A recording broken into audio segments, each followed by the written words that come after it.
dia 2 de abril, comemoramos o Dia Mundial de Conscientização do Autismo. Você sabe o que é de fato o autismo? Já estamos no ar com o programa Gente, seja bem-vindo. É este assunto que nós vamos destacar a partir de agora com a especialista em avaliação psicológica, Cristiane Meira Alves. Seja bem-vinda, nosso Gente. Obrigada. Como é que está? Tudo bem? Tudo certo. Então, dia 2 de abril comemoramos o Dia Mundial da Conscientização do Autismo. O que é o autismo de fato? O autismo, né? É uma pergunta que todo mundo se faz, né? Ele se caracteriza por alterações, né, de comunicação social, na interação social e, dentre outras, assim, ele tem essa dificuldade, tem umas estereotipias que a gente chama, que é os movimentos repetitivos, né? Então, ele tem uma dificuldade do interesse social. Cristiane, por que o autismo? Então, essa pergunta não se tem uma resposta, né? Acredita-se que, assim, toda pesquisa feita, né, a ciência, fala em que tem um pouco de hereditariedade, de metabolismo, mas, assim, uma resposta, dizer, o autismo vem disso, infelizmente, não temos. No pré-natal, a pessoa tem um acompanhamento, né, e ela não consegue ver nenhum tipo de distúrbio da criança? Porque não, é difícil, né? Não tem. Não. Vai se perceber o autismo, a gente começa a caracterizar ali, quando é bebezinho, tu já consegue, né? Na hora de amamentar, que não faz no peito, né? Não faz o contato visual com a mãe. Isso é um indício de uma criança que pode ter, né, o transtorno do espectro autista. Não significa exclusivamente que seja isso, né? Existem diferentes graus de autismo? Cristiane? Existe. Hoje o autismo, né, que a gente chama de transtorno do espectro autista, que foi mudado no DSM-5 em 2014, existe níveis. Tem nível 1, 2 e 3. Quanto o nível 1, ele é um nível com menos... tem menos agravos e a pessoa é mais funcional, como a gente chama, né? Certo. Nível 2, tem mais comprometimento social, mais comprometimento das interações, de comunicação, né? Tem as estereotipias maiores. E o nível 3, mais dificuldade de funcionalidade, né? Certo. Muitas vezes, no nível 3, tem deficiência intelectual acometida. Cristiane, eu também não sei a fundo o que é o autismo, e muitas pessoas que estão nos assistindo neste momento também não sabem, né? Então, por isso que eu elaborei algumas perguntas, eu busquei algumas perguntas para a gente poder auxiliar esta família que tem o seu ente querido com este problema, que é um problema de fato para a família, o autismo, né? Até aceitar, né, que assim... Quando se engravida, quando se tem um filho, se espera um filho dito normal, né? Que eu sempre digo que de normal não há ninguém. Mas é feito toda uma espera para uma criança e se joga nessa criança os nossos anseios de pais e mães, né? De que ele vai seguir a minha profissão, de que ele vai ser bem-sucedido. E quando se tem esse diagnóstico do transtorno do espectro autista, no início, a família se sente extremamente perdida. Porque a gente fala muito que ela vivencia um luto, né, do filho, entre aspas, né, porque não é saudável, né, do não idealizado. A sociedade que olha com outros olhares, aquela coisa nós tínhamos toda. Muito isso. Felizmente, eu acho que desde 2007, quando começou esse comemorado, né, ser lembrado esse dia 2 de abril como o Dia de Conscientização Mundial do Autismo, vem tirando um pouco desse estigma que tinha, né? Mas a gente, assim, ele tem condições de fazer diversas coisas, né? Tem. Depende muito também de como a família, de quanto mais cedo for o psicodiagnóstico ou o diagnóstico dele, certo, né? Melhor. E a família entrar junto com a questão de tratamento, né? Então, como é que é feito primeiramente o diagnóstico? Não, o primeiro diagnóstico é o pai que faz. Não tem como. O pai ou a mãe... Ele percebe. Alguma diferença. Que a criança não olha nos olhos, né? Que a criança... ele chama e a criança faz de conta que não. É como se a criança não escutasse. Em algumas crianças, ele tem um movimento repetitivo, né? De ficar brincando com alguma coisa sem dar sentido ao brinquedo, né? Por exemplo, um menino pega o carro, ou uma menina, enfim, pega o carrinho e não brinca com o carrinho, não dá sentido ao brinquedo, né? Tá. O carrinho vai brincar o quê? De andar. Sim. Mas ele fica girando a rodinha, né? Bota ele de cabeça para baixo, diríamos assim, capota o carrinho e fica só mexendo na rodinha. Tu vê, isso aí já Então, é um sinal mas da a gente criança. também não pode dizer assim, toda criança que faz isso é autista? Não. Né? Então é uns indícios.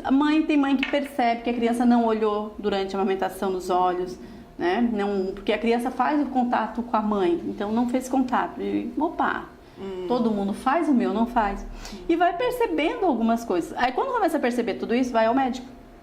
Ao médico. Começa pelo médico. Começa pelo médico, exatamente. Né? Vai no médico, aí vai no médico, vai no neurologista, expõe tudo que sentiu e o neurologista faz acredita-se no diagnóstico, né? Ele tem essa ideia de que seja, encaminha para um psicólogo para fazer a avaliação. Porque quem trata mesmo do autista? Então, é uma equipe, não tem um profissional que trate do autista. É uma equipe multidisciplinar. É médico, é psicólogo, é assistente social, é fonoaudióloga, é fisioterapeuta, é o pedagogo, é o terapeuta ocupacional. Então, assim, porque tem as terapias, né? Que os pais vão colocar as crianças. Então, cada profissional cuida de uma área, diríamos assim, certo. né? Vai fazer fono para ver se questão de linguagem. Vou falar da minha área, que é o que eu sei, né? Certo. Vai para o psicólogo para trabalhar a questão comportamental, porque ele tem essa alteração, né? Ele não se identifica, socialmente ele não está adequado a padrões, diríamos assim. Então a terapia, porque ele tem a dificuldade de mudança de rotina, né? Tá. E na escola, como é que procede? Há um diferenciamento assim? Tem um... Então, a educação hoje tem que ir para a escola. Vai para o ensino regular e as escolas, com o apoio do segundo professor, independente da rede, seja pública ou particular, ele vai para tem um professor auxiliar e tem os serviços de apoio, né, no contraturno das escolas. Tá. Em Criciúma nós temos uma instituição que trabalha muito bem com um tema que é a AMA, né, que no geral eles vão no contraturno do ensino regular. O que desencadeia o transtorno? Fatores hereditários, metabólicos ou o problema que ocorre ao acaso? Então, como eu falei anteriormente, a ciência ainda não tem essa resposta, dizer assim, é só hereditário, é só genético, é só metabólico. Não. Tem um pouco de tudo e, como disse anteriormente, infelizmente a gente não tem uma resposta pronta. Mas sabe-se que uma família que tem um membro autista tem 40% de chances a mais de ter alguém autista, né? Tem algumas síndromes que, se não for diagnosticada correta, até acredita-se que seja autismo, mas são outras síndromes, né? Cristiane, a criança que é autista, ela vai se desenvolver naturalmente saudável? Pode ter filhos? Como é que procede? Depende do nível do autismo, seja 3, 2, 1. E outra coisa, assim, né? Acho que tem um pouco da família junto nesse processo. Não dá para dizer, vai ter filho, porque tem autistas que ele vai conseguir se gerir, vai ter essa independência. Porque tem um mercado de trabalho também. Ele é inserido, ele consegue, dependendo do grau, então, do autismo, é isso? Sim, dependendo do grau, ele tem a inserção no mercado de trabalho, ele tem uma vida normal, né? Tem as dificuldades de funcionamento, que ele vai fazendo o acompanhamento de um tratamento, né, com as terapias, ele vai ter uma vida mais próxima à normalidade ou sabendo lidar com as dificuldades dele. Pode casar? Pode. Pode ter filho? Pode.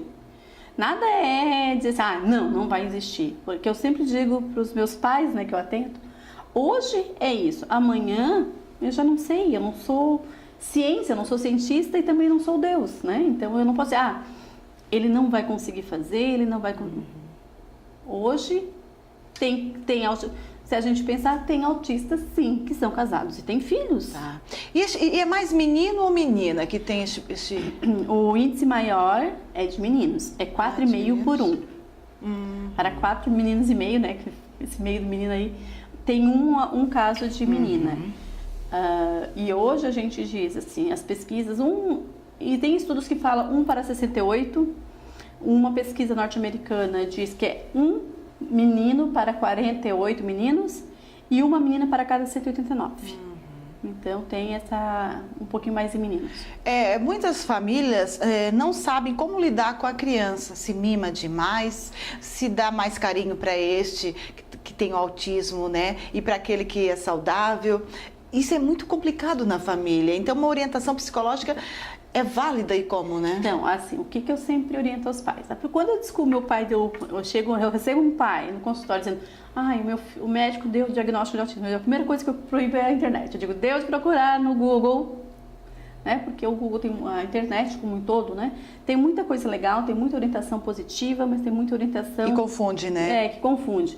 A questão do educar, vai impor limites. Claro que uma criança com autismo, ele necessita de um olhar mais pontual. Mas o amor, o carinho, o limite, ele é igual. Né? Não se pode esperar, de repente, que uma criança com autismo, ele vá se comportar no espaço, se ele não fizer, como uma criança, enfim, eu não vou falar nem de criança, porque criança de comportar em ambientes, ela é mais... Então, vou pegar um exemplo de uma criança que vai ao shopping. Uma criança que é autista e ela não faz acompanhamento, tem muitos pais que não conseguem levar ao shopping. Porque chora, porque eles têm uma alteração sensorial, né? No geral, tem audição. Então, a audição deles ela é muito mais aguçada. Acaba irritando. Então, aumenta a irritabilidade, aquele barulho incomoda.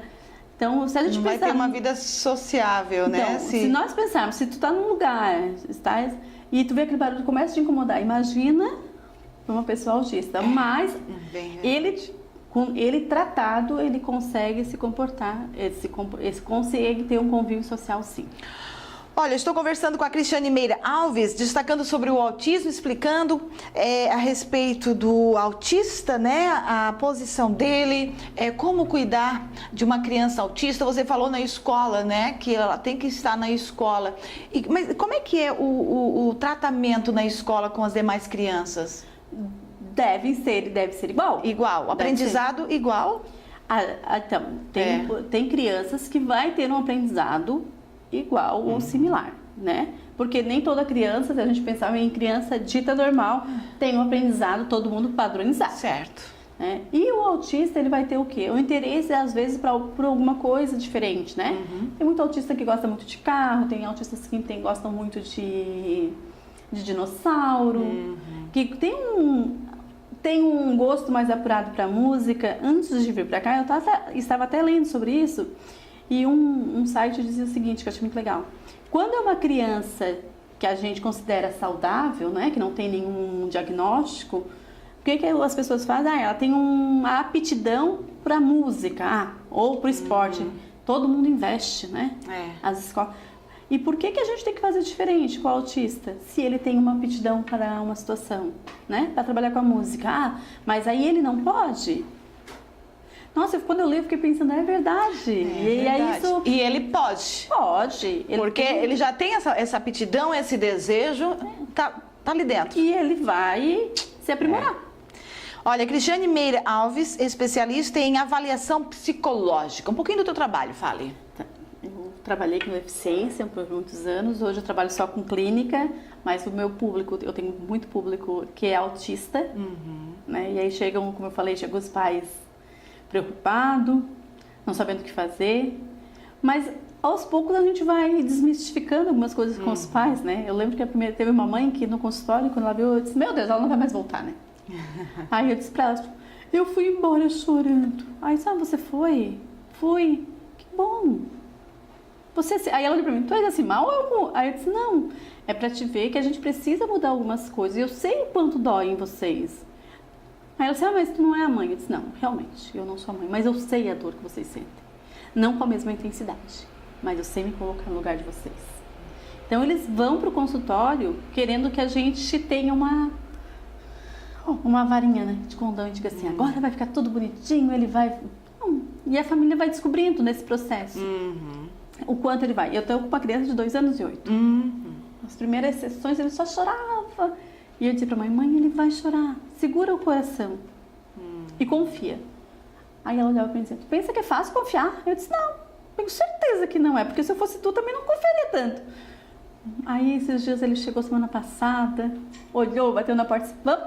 Ele entrou e falou assim, não, ele não fez isso. Aí te fez. Então eles vão vendo a evolução. O que você faz no seu escritório com a criança autista? Tratamento, a gente vai trabalhando a questão de comportamento, né? Então, com uma criança de 2 anos e 8 meses, é muita brincadeira. Criança a gente atende no consultório brincando. É mais fácil criança do que adulto? É. Bem mais. Com autismo é. Porque eu tenho um adolescente, ele sabe, ele não gosta do diagnóstico que tem.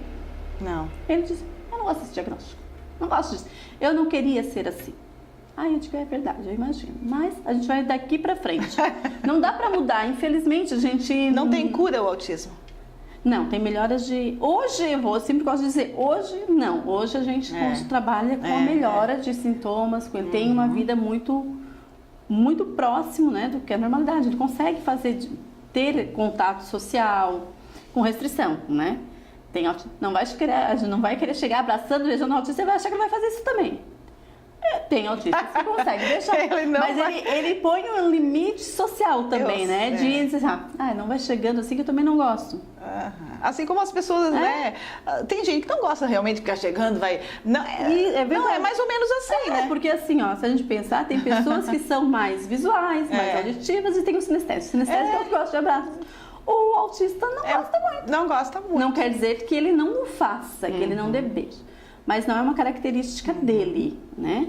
Certo. Mas aí a gente sempre pensa, e o que eu acho que é bom frisar, Fátima, quando a gente fala de autista, todo mundo pensa que a gente bota todo mundo numa caixa, é todo mundo padronizadinho, né?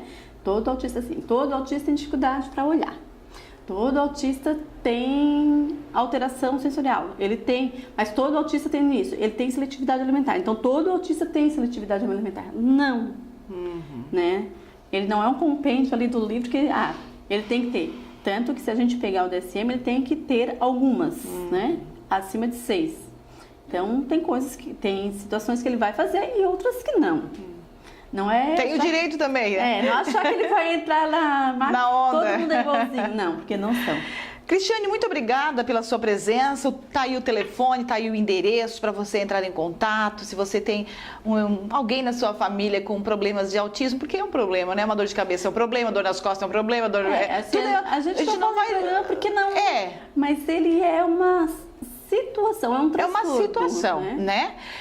Muito obrigada pela sua presença aqui no nosso Gente. Eu que agradeço. Acho que falar de autismo, né? Falar de poder... auxiliar a população, né, a sociedade, para saber, é difícil? Não vou dizer que eu não vou ser hipócrita, dizer, é super fácil, não se tira de letra no início. Mas ontem que eu estava olhando até, né, e eu vi alguns pais que eu já trabalhei falando sobre seu filho e como evoluíram, e a gente fica feliz como profissional, satisfação, né? Opa, eu passei aqui, ele entendeu, ele tem hoje pais que bobear. Ele dá aula de autismo melhor do que qualquer profissional. Perfeito, é o trabalho que você faz com excelência mesmo. Muito obrigada, Cristiane. Obrigada.